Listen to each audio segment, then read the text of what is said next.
compartilhei esses dias lá no meu Stories se basta ser criativo para fazer um projeto. Fiquei muito feliz que 100% das respostas foi não. E é sobre isso que eu queria conversar aqui hoje.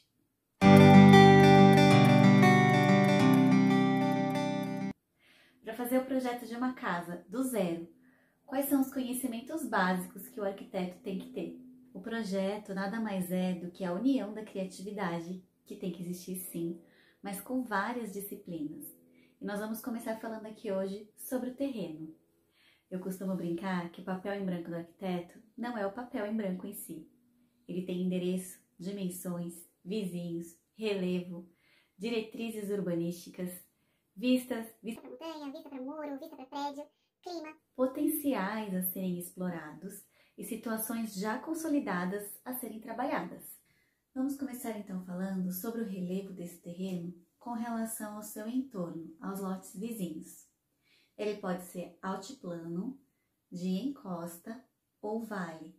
Eu fiz um esqueminha aqui só para ajudar a me comunicar melhor. Então, como o próprio desenho já mostra, o terreno altiplano está na parte mais alta desse relevo. Terrenos de encosta estão nas áreas inclinadas e os terrenos de vale nas regiões mais baixas. Então vamos pensar aqui nos terrenos de encosta que exigem um cuidado maior com relação a essa análise do relevo. Se nós tivermos uma rua passando aqui na parte de cima, esse terreno vai estar em declive. Ou seja, ele vai caindo com relação à rua. E isso nos leva a buscar soluções para que a casa não fique afundada, por exemplo.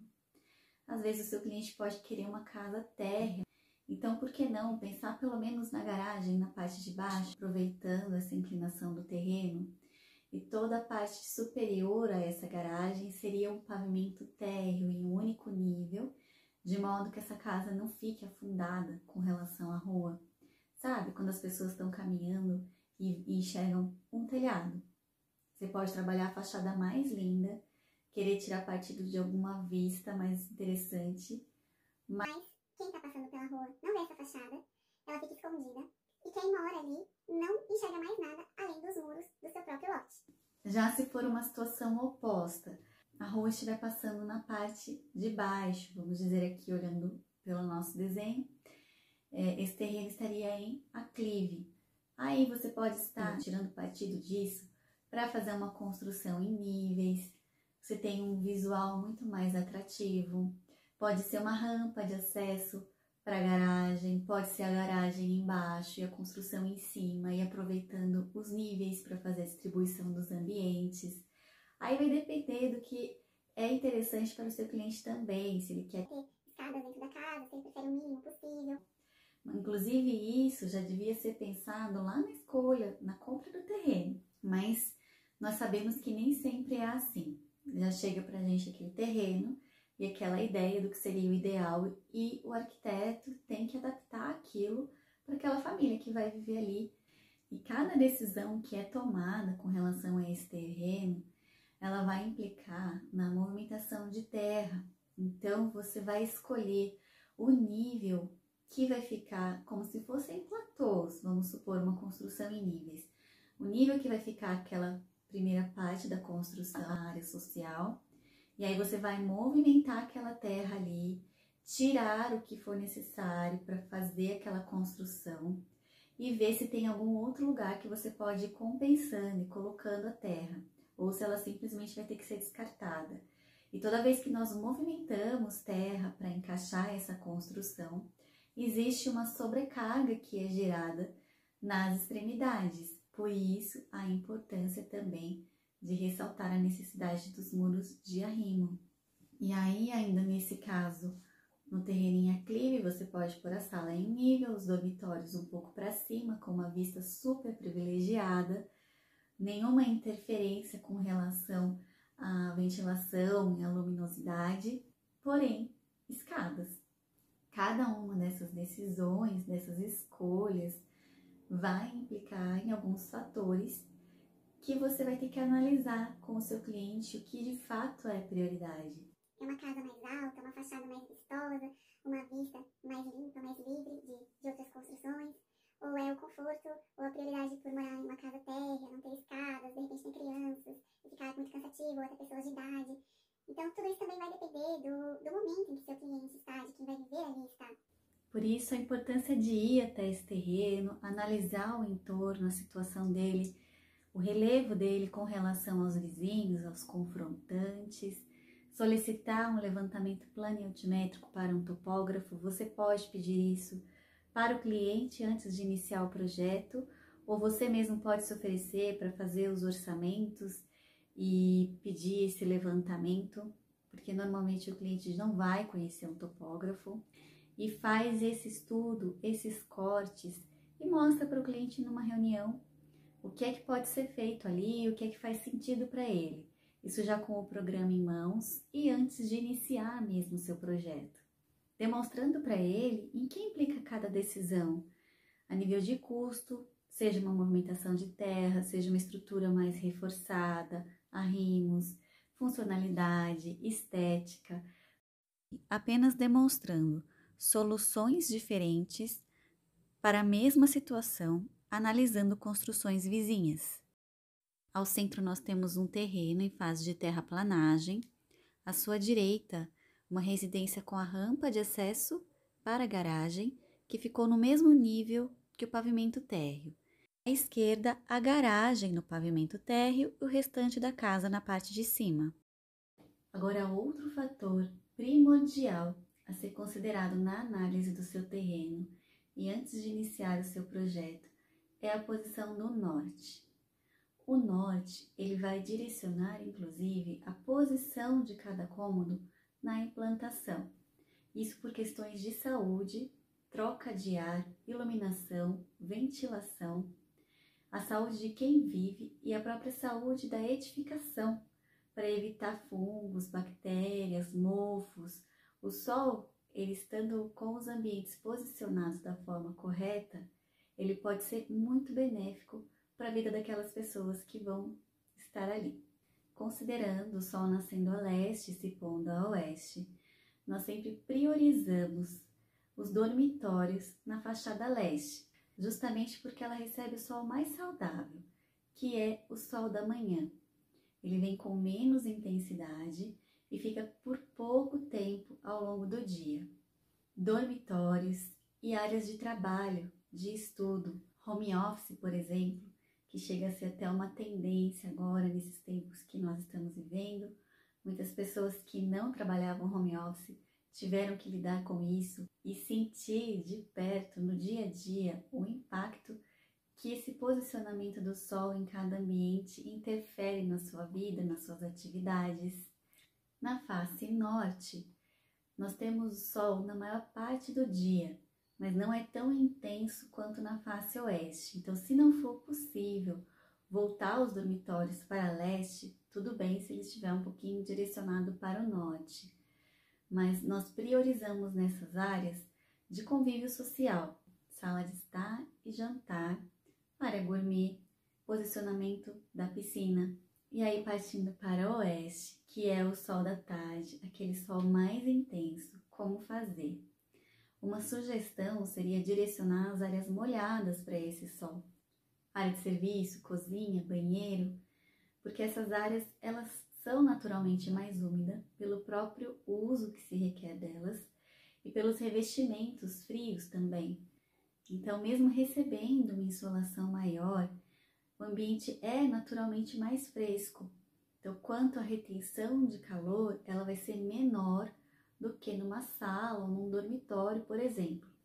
Já na face sul, que é a que menos recebe sol ao longo do dia, o ideal seria posicionar áreas como garagem, depósito, escadas. Então, não são espaços de convivência nem de permanência. Além de se preocupar com a posição dos ambientes, elementos como pergolados, brises, marquises podem ajudar de forma natural a diminuição dessa insolação e ainda assim manter as aberturas para que haja troca de calor. E tanto nós quanto o meio ambiente agradece se nós pudermos pensar alguma forma de sermos favorecidos através das ferramentas que ele mesmo nos oferece. Outro fator importante também a ser considerado com relação a esse posicionamento dos ambientes é sobre a valorização imobiliária. Um imóvel que está à venda e tem esse conforto térmico, automaticamente ele é mais valorizado por conta disso. Imagine você entrar para comprar uma casa e logo na sala se sentir uma geladeira, ou aquele quarto que parece uma sauna, que dá vontade de sair correndo.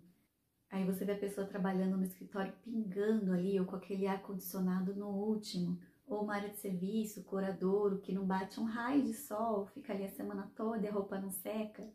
Então, além da praticidade no dia a dia, do conforto que isso traz, uma solução simples e sem custo nenhum, é só pensar antes na posição dos ambientes, tem que se pensar na valorização futura. Próximo tópico é sobre a legislação. Cada cidade tem o seu plano diretor, o seu código de urbanismo.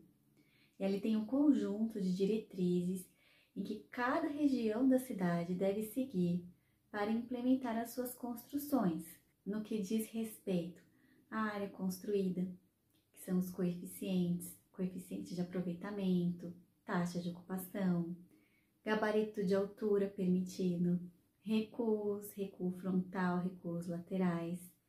E quando forem loteamentos, principalmente condomínios fechados, eles têm pré-requisitos específicos.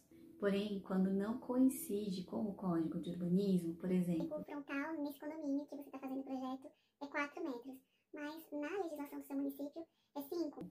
Então, sempre vale o mais restritivo nesses casos. A análise você vai tirar através do mapa da sua cidade, com certeza vai ter no site da prefeitura. E aí você vai descobrir qual é o zoneamento onde esse terreno se insere e o que é permitido construir ali e de que forma deve ser construído. Tem áreas da cidade que são exclusivamente industriais, regiões de uso misto que podem ser comerciais e residenciais, áreas adequadas para a implementação de igrejas, hospitais, escolas. Então não é simplesmente comprar o terreno e querer fazer aquele projeto ali. Isso acontece porque é uma forma da prefeitura incentivar o crescimento da cidade em determinadas regiões. Em uma área que antigamente era permitido a implementação de uma escola, hoje pode não ser mais. Só que aí surge uma opção nova em uma área que aparentemente é mais afastada, mas conforme vai ganhando mais infraestrutura, ela fica mais urbanizada e vai gerando mais crescimento para aquela região. Taxa de ocupação e coeficiente de aproveitamento. A taxa de ocupação, ela vai indicar quanto por cento daquele terreno vai estar ocupado pela projeção daquela edificação. Como assim? Nós não estamos falando de área construída, nós estamos falando de sobreposição. Você pode ter uma volumetria no térreo que é recuada com relação ao pavimento superior, ou até mesmo através de beirais ou de sacadas. Qualquer avanço que houver de um pavimento com relação ao outro, ele vai ser contado na taxa de ocupação. Então, qual é a forma mais simples de fazer isso? Gera uma sobreposição dos pavimentos e faz o contorno ali. E a partir disso você gera essa área. Essa área gerada dessa sobreposição, você vai dividir pela área do terreno e vai ter esse percentual da projeção da edificação sobre a área do lote. Já o coeficiente de aproveitamento, ele vai determinar qual que é a metragem máxima que pode ser construída naquele terreno. Então, vai ser a somatória de tudo que vai ser construído, dividido pela área do lote. Isso é importante para que não fique uma cidade desconfigurada, cada um construindo o que quiser e como quiser. E também para que se deixe áreas permeáveis, para que, se respeitando os recuos, garanta essa questão de salubridade em todos os vizinhos, lembrando de tudo que foi conversado sobre a incidência de insolação, iluminação, ventilação. Eu espero ter ajudado até aqui você que está começando a fazer seus projetos residenciais. E tem muitos outros fatores ainda que andam em conjunto com a criatividade, conforme eu mencionei no início do vídeo. Eu vou parando por aqui, hoje nós falamos só sobre o terreno e na sequência eu vou trazer mais informações sobre qual é esse conjunto de conhecimentos que se tem que ter para a realização de um projeto.